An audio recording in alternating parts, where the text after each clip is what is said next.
Saya Laviona Vianabe dari kelas 11 ingin menceritakan sebatang tubuh Muhammad Natsir. Berikut daftar isinya. Pengetahuan umum, yang kedua kelahirannya, yang ketiga masa kecilnya, yang keempat pendidikan, keluarga, dan hari tuanya. Dan juga pelajaran yang dapat diambil, penghargaan dan karir lampiran tentang Muhammad Natsir. Pengetahuan umum. Muhammad Natsir merupakan seorang ulama sekaligus politikus dan pejuang kemerdekaan Indonesia. Ia merupakan pendiri sekaligus pemimpin partai politik Masyumi dan tokoh Islam terkemuka di Indonesia. Di dalam negeri, ia pernah menjabat sebagai seorang menteri dan perdana menteri Indonesia. Sedangkan di kancah internasional, ia pernah menjadi sebagai Presiden Liga Muslim Indonesia atau World Muslim League. Lahir Muhammad Natsir dikenal sebagai pahlawan pergerakan Islam pada saat kemerdekaan Indonesia. Ia lahir di Alang Panjang, Kabupaten Solok di Sumatera Barat di Kampung Jembatan Bokia pada 7 Juli 1908 dan wafat di Jakarta pada 6 Februari 1993 pada usia yang ke-85 tahun. Ia merupakan anak ketiga dari 4 bersaudara.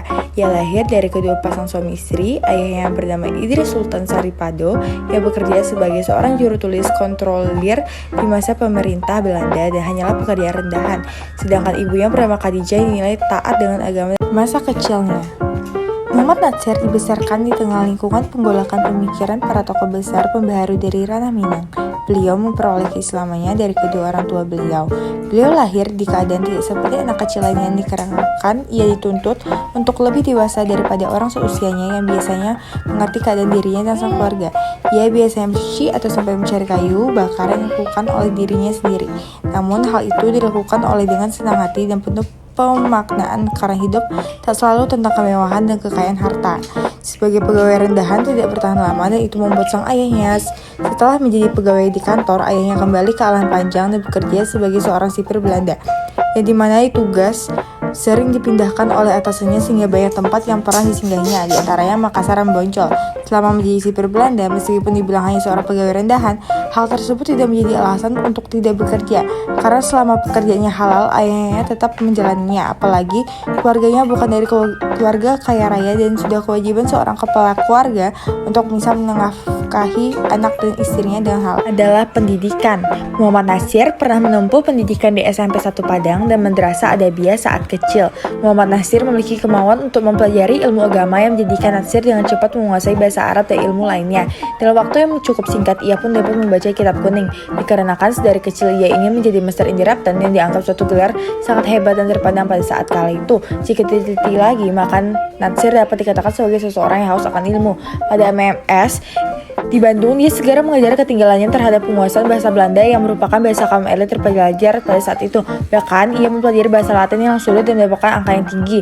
Kedorongannya membaca buku pun membuat ia menjadi penjaga perpustakaan yang digaji senilai Rp3.000 sebulan di kala itu. Natsir lulus dari AMS pada tahun 1930 dengan nilai yang tinggi. Natsir sebenarnya memiliki keinginan untuk melanjutkan kuliahnya di Fakultas Hukum di Batavia. Justru dengan keinginan kedua orang tuanya, ia ingin menjadi Master Indiraptan atau kuliah ekonomi di Rotterdam. Natsir pun mengajar agama kepada murid-murid mulu menggunakan bahasa Belanda. Pilihan Natsir untuk tidak melanjutkan kuliahnya di universitas terkemuka sama sekali tidak menyurutkan dan menghentikan langkahnya dalam mengkaji ilmu. Kemudian memasuki studi Islam di bawah asuhan Ustadz A. Hasan. Siang harinya ia bekerja menerbitkan majalah pembela Islam.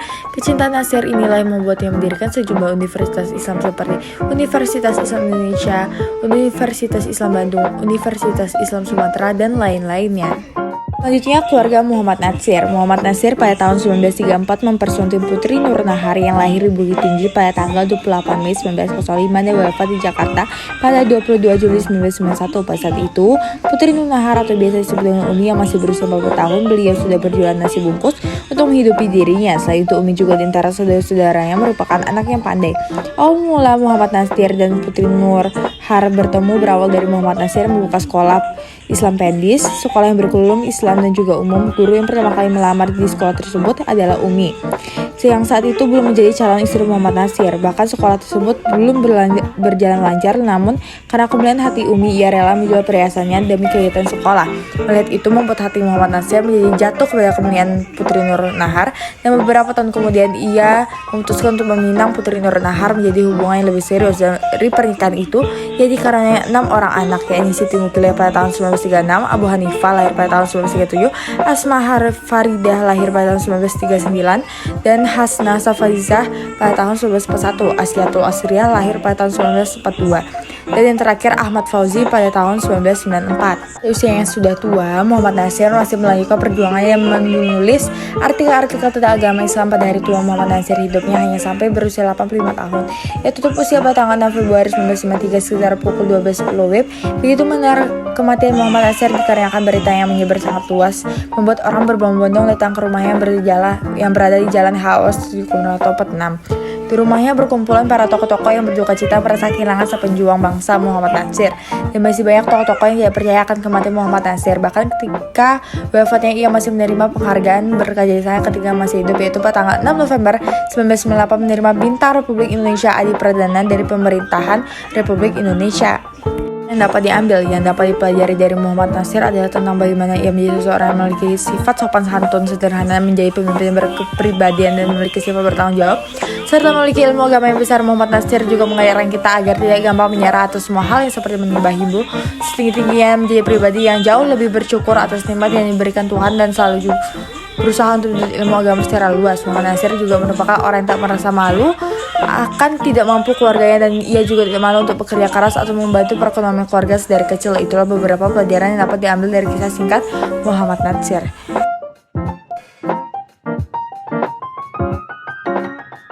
Penghargaan dan pekerjaan yang pernah ditempuh oleh Muhammad Natsir serta lampiran foto-fotonya.